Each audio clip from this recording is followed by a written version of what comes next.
Hello guys, in this video ay tuturo po natin kung paano mag-fill up ng affidavit for delayed registration of birth.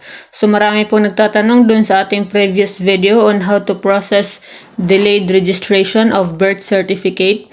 So ngayon ituturo po natin kung paano yung pag-fill up ng affidavit for delayed registration of birth. So, depende po ito kung yung isa-submit ninyo na affidavit of delayed registration ay yung nasa likod ng green na certificate of live birth. So, ito yung itsura ng certificate of live birth. Ito yung binibigay pagkapanganak mo ng hospital or ng birthing center or ng midwife. So, this is not the birth certificate. So, ito lang po ay patunay na yung bata ay buhay nung ipinanganak. So, hindi pa po ito register. So, sa likod po nito, yung sa likod po ng certificate of live birth, dyan mo po makikita yung affidavit for delayed registration of birth. Tapos, nasa pangalawa siya, hindi yung nasa taas. Yung nasa taas, that is affidavit of acknowledgement or admission of paternity. Tapos, yung affidavit for delayed registration, ito yung nasa pangalawang bahagi nung back page nung certificate of live birth. Pero again, depende po kung wala po kayong, depende po kung ano yung hinihingi ng local registrar when you process the late registration. So, pwede din po kasi na affidavit for delayed registration yung pinagawa mo sa attorney. Pwede yun, yung notarized. So, kadalasan po talaga yung hinahanap na affidavit for delayed registration ay ito nga pong nasa likod ng certificate of live birth. So, kung magpapagawa naman dun sa abogado, parang ganito lang din yung format. So, let's fill up this one. So, not applicable for birth before February 27, 1931.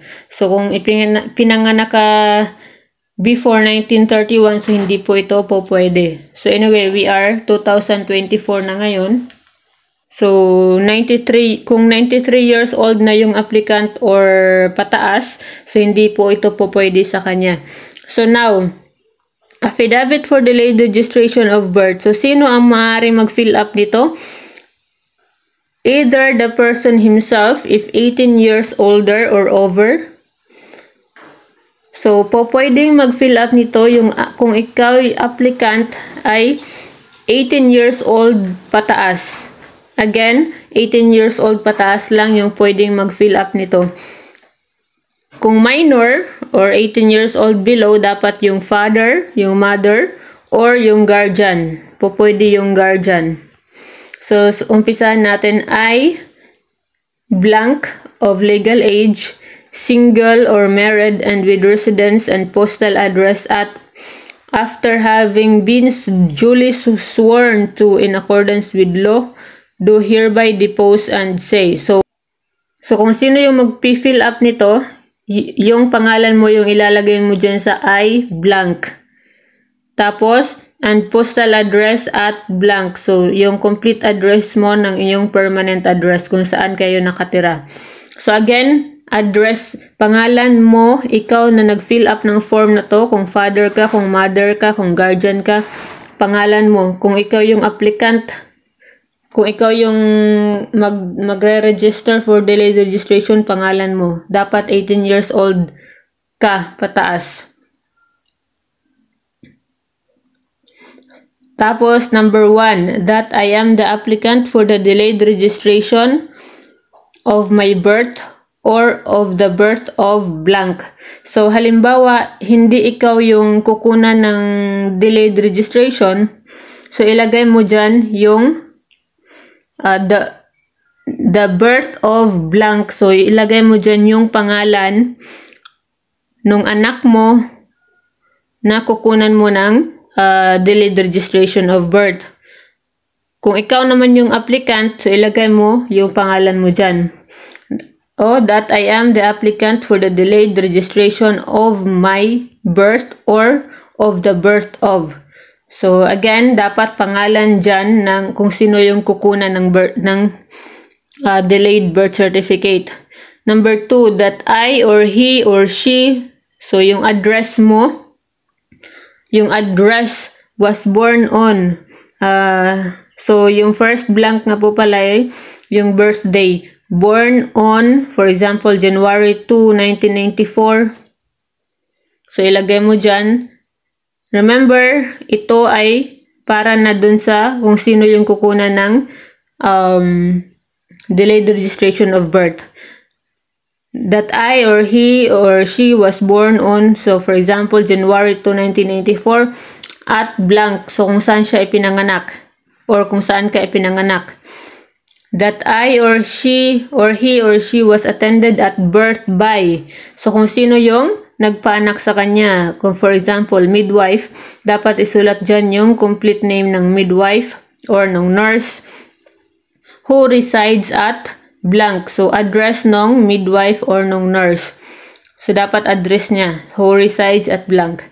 So, number 4, that I or he or she is citizen of blank. So, citizen of, kung Pinoy lang siya, so citizen of the Philippines. Kung foreigner, so isulat mo dyan kung ano yung kanyang nationality. Number 5, that my, his, or her parents were. So, again, all of this information from 1 to 5 na tayo ngayon, 1 to 5. Dapat yan ay information nung kukunan nung delayed registration of my birth. So, yung tanging pangalan lamang na kung ikaw yung nag-a-apply dahil ikaw yung magulang, so yung tanging i-fill-upan mo lang ng yung pangalan ay itong pinaka-itaas na merong I, blank, ganon. At saka yung address mo. So, number 5, that my or his or her parents were. So, kung kasal yung magulang mo or kasal yung or kung kasal kayo, ikaw na parents ng kukunan mo ng delayed registration of birth. So, check mo itong first box, married on. So, kailan ikinasal? Date yan kung kailan ikinasal. At blank. So, at blank, that is the address kung saan ikinasal. Yung place ng marriage. So, kung hindi kasal, so isulat dyan yung, i-click itong pangalawang box. So, not married but was acknowledged by his. So, kung hindi kasal pero